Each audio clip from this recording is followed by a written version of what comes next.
Universitas Airlangga adalah salah satu perguruan tinggi terbaik di Indonesia bagian timur yang bertempat di kota Surabaya. Salah satu fakultas terbaik yang dimilikinya yakni Fakultas Kesehatan Masyarakat. Program studi S2 Kesehatan Masyarakat. Program studi S2 Kesehatan dan Keselamatan Kerja. Laboratorium Kesehatan Lingkungan, serta Laboratorium Kesehatan dan Keselamatan Kerja. Warahmatullahi wabarakatuh. Salam sejahtera buat kita semua. Salam safety dari hati. Pada video ini kami akan memberikan informasi teknik pengukuran tekanan darah dengan menggunakan sphygmomanometer dan stetoskop, yang mana kami menggunakan sphygmomanometer tipe Riester Nova 0124. Jadi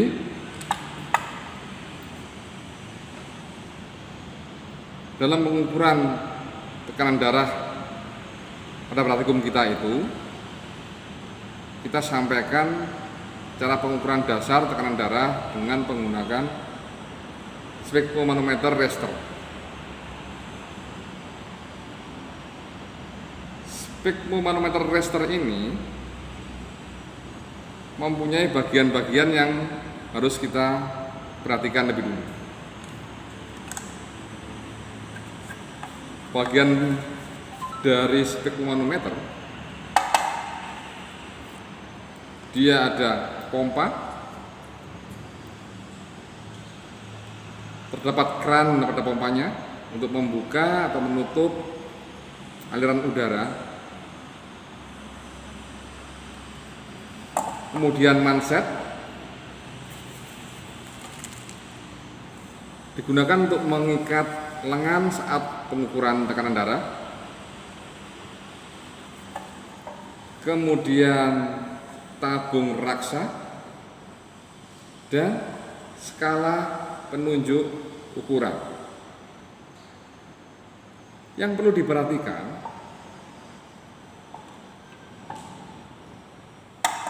pada sebelah tabung raksa ini ada kran untuk membuka atau menutup aliran raksa saat akan digunakan atau setelah digunakan. Pada saat kita akan gunakan, kita buka krannya, kran kecil ini, arahkan ke, kemudian kita gulingkan sphygmomanometernya untuk mengetahui sudah terbuka belum kran tadi, ditandai dengan keluarnya raksa yang kita miringkan. Tetapi kalau belum terbuka kerannya, kita coba untuk miringkan gini, seperti ini, raksanya nggak keluar di sini. Sehingga akan percuma nanti saat kita pompa, sekeras apapun kita pompa, raksa tidak akan keluar. Dan tekanan manset pada lengan responden atau pasien tidak akan berfungsi. Sehingga harus kita buka dulu kerannya untuk menjalankan raksanya saat kita pompa dengan karet pompa ini. Oke, maaf. Setelah menggunakannya pun pastikan raksa di tabung ini habis untuk masuk ke tabung raksa. Caranya miringkan ke arah berlawanan seperti tadi. Kemudian tutup kembali kerannya. Lalu kita coba, masih keluar nggak raksanya? Tidak, berarti sudah bisa untuk kita tutup untuk disimpan. Kenapa harus seperti itu? Kebanyakan alat-alat spektromanometer ini tidak berumur panjang karena raksanya terputus, rusak. Karena saat menyimpan, raksa belum masuk ke dalam tabung air raksa. Sehingga saat tutup seperti ini, dia akan terputus, terpenggal raksanya, air raksanya. Selama sekian lama tersimpan, dia masih kondisi terputus karena belum masuk ke tabung air raksanya. Kemudian kita buka lagi, saat kita lihat di tabel skala ini, raksa sudah dalam keadaan terputus,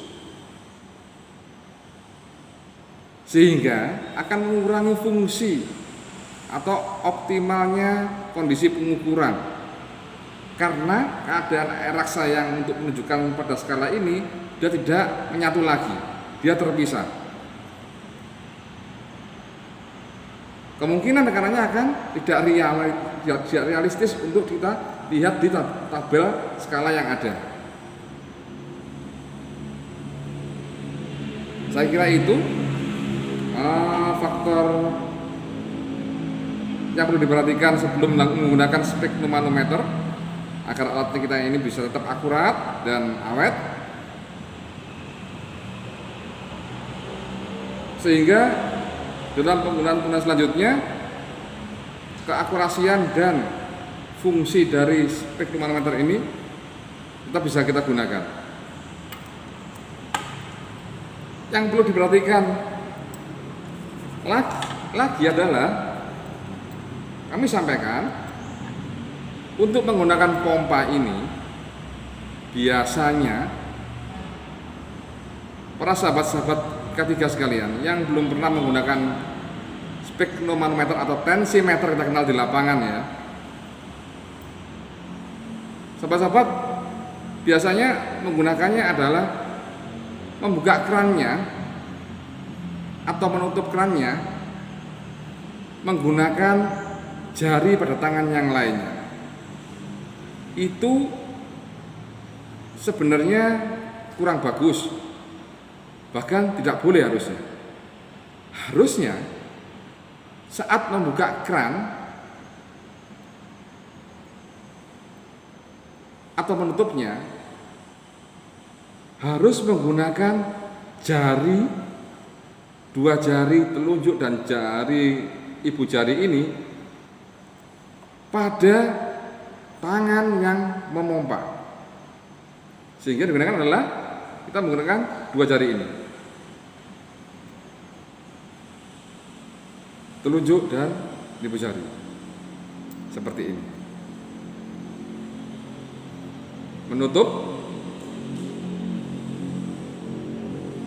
membuka. Menutup arahnya ke kanan jika posisi seperti ini, atau ke depan jika membuka adalah ke kiri atau ke belakang arah utaranya. Kenapa harus menggunakan kedua jari yang kita gunakan untuk memompa ini? Supaya kemampuan kita untuk menutup dan membuka tadi sesuai dengan kemampuan kekuatan tangan kita saat kita menutup tadi. Tetapi jika kita menutupnya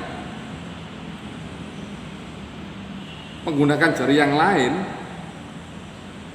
cenderung lebih kuat saat kita menutup ke arah kanan. Begitu kita pompa, kita membuka dengan jari kita akan sangat kesulitan karena sangat berat sekali untuk dibuka. Bahkan untuk membuka kembali dengan tangan yang kita bantukan untuk menutup tadi dengan tangan yang lainnya tadi juga akan sulit, karena sekarang dia bertekanan, ada udara yang ditekan masuk, juga membuka pun akan lebih sulit. Padahal saat kita memompa tadi itu ada responden atau pasien yang sudah kita pasang manset di lengannya dengan tekanan tertentu. Jadi dia akan merasakan tekanan sakit yang lebih lama mungkin, karena kita kesulitan untuk membuka ini. Sehingga dengan kesulitan kita untuk membuka ini, si responden atau pasien tadi yang kita ukur tadi, yang kita pasangkan masker di lengannya, akan merasakan ketidaknyamanan yang mungkin agak lama. Untuk menghindari itu, kami sampaikan bahwa untuk membuka dan menutup keran pompa ini harus dengan menggunakan jari pada tangan yang kita gunakan untuk memompa. Oke. Setelah ini akan kita sampaikan bagaimana teknik pengukuran tekanan darah langsung pada responden atau orang untuk menunjukkan bagaimana sebenarnya penggunaan spektromanometer dan stetoskop untuk mengukur tekanan darah. Oke, satu lagi sedikit informasi mengenai alat yang kita gunakan untuk mengukur tekanan darah. Satu lagi namanya stetoskop. Stetoskop ini kita gunakan untuk membantu kita mendengarkan detak nadi yang kita letakkan pada tangan responden atau orang yang kita ukur saat kita memompa spektromanometer atau tensimeter ini kepada orang tersebut. Dan cara menggunakan stetoskop, dia bentuknya seperti ini. Ada sudut yang berbeda di sini. Jangan terbalik seperti ini. Karena kenapa dia punya sudut seperti ini?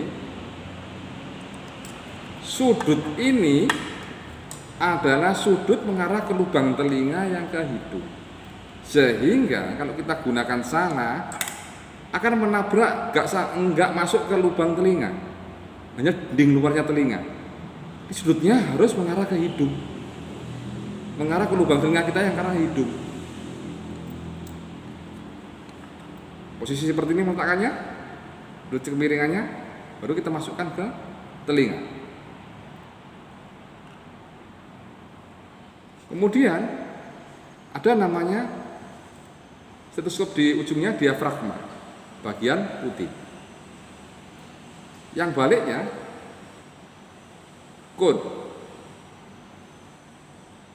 Cara menggunakan kun dengan memutar bagian bawah kun. Tertutup, belum bisa digunakan. Kita buka. Terbuka, bisa digunakan.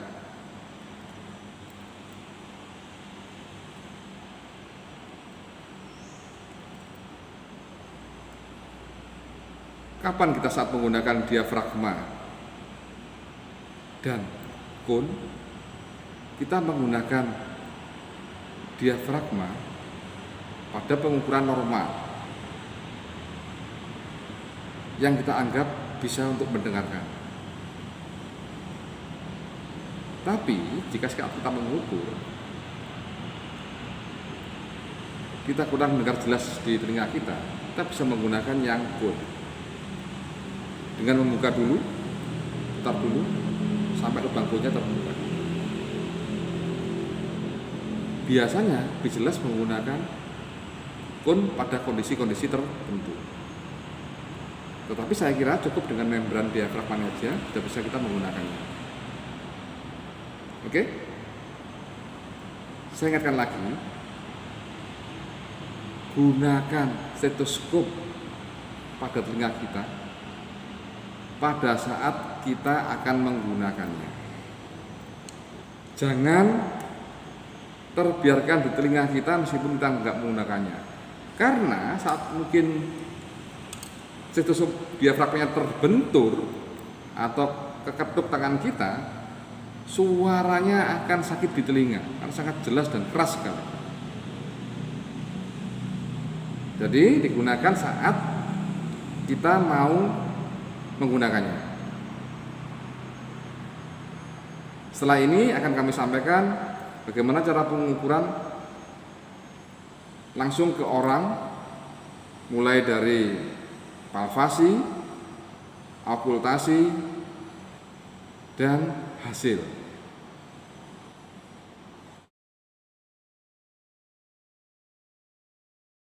Sekarang kita coba kepada respondennya untuk prakteknya.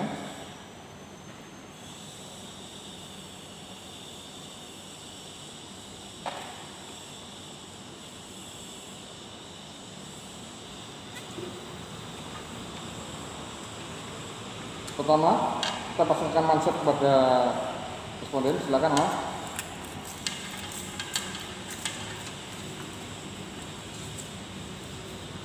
Dipasangkan pada lengan. Pasangkan pada lengan.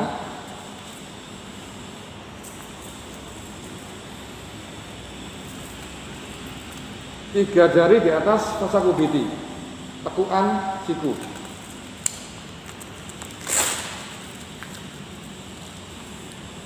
Kemudian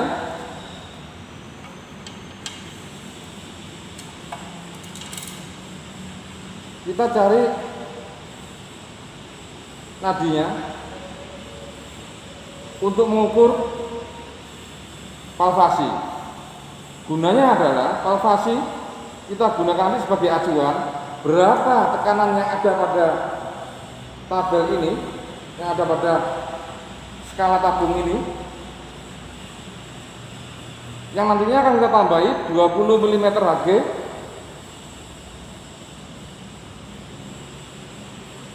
sebelum kita membuka keran, yang bertujuan untuk ancang-ancang kita atau persiapan kita sebelum mendengarkan tekanan sistol dan diastol yang terdengar pada stetoskop. Kita mulai dengan palpasi.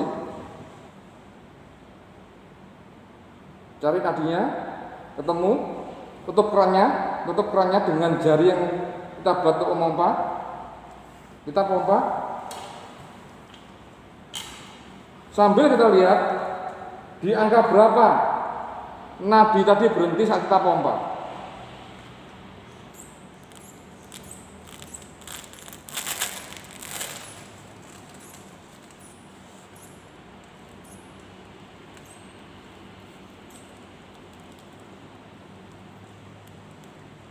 Terus 20 nadinya sudah enggak terdetak di sini. Detaknya sudah tidak ada, nanti kita buka kerannya.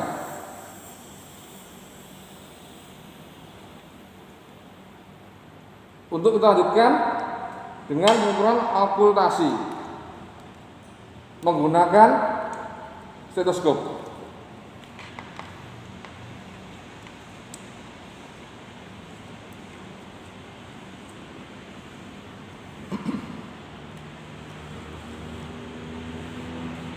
Peletakan stetoskop kita letakkan pada 3 jari di atas fasakubiti, di atas tekukan siku.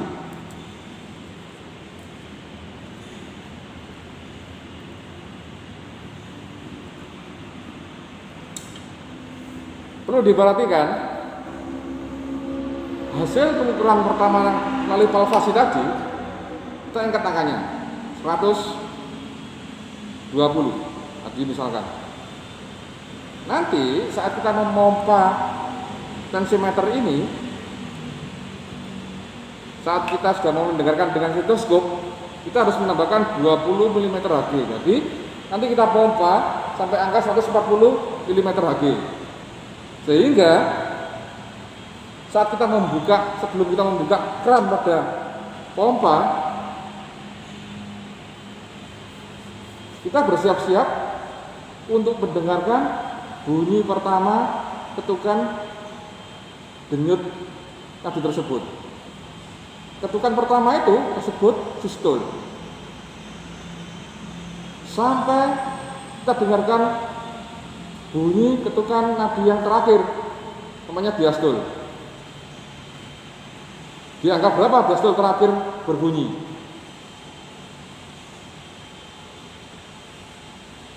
Bagaimana suara dari sistol dan diastol itu? Gambarannya seperti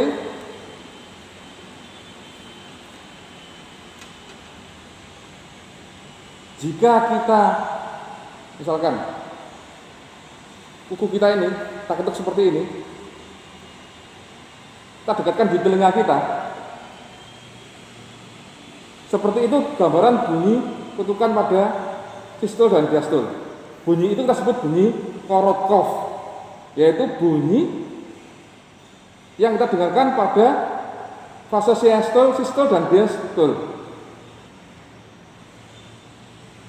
Seperti itu bunyinya. Jadi nanti saat kita membuka keran, setelah kita pompa di angka 140 mm Hg, di saat akan menuju 120 mm Hg, kita sudah siap-siap mendengarkan bunyinya seperti tadi. Pertama kali bunyi itu muncul sampai bunyi itu hilang terakhir kali. Kita lihat angkanya, kita paskan dengan bunyi itu di angka berapa. Pertamanya sistolnya sampai bunyi itu menghilang, diastolnya. Oke? Pertunjukkan. Letakkan stetoskop pada saku biti, tutup kerannya, pompa sampai 120 tambah 20 140 mm Hg. Belum kita buka kerannya, kita bersiap untuk mendengarkan sistol pertama pada angka 120 mm Hg.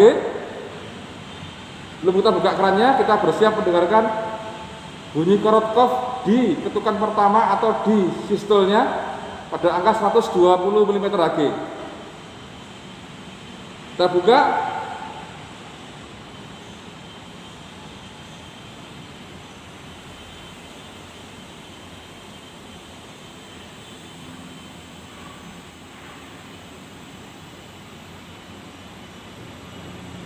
Untuk meyakinkan, kita ulangi lagi sampai 2 atau 3 kali untuk hasil yang valid.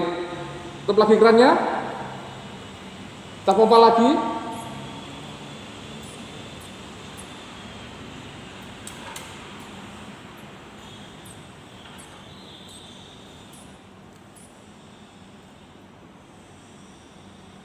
Siap-siap kita dengarkan sistolnya yang pertama kali bunyi. Di angka berapa nanti? Yang pertama bunyi 120. Terakhir bunyi 80.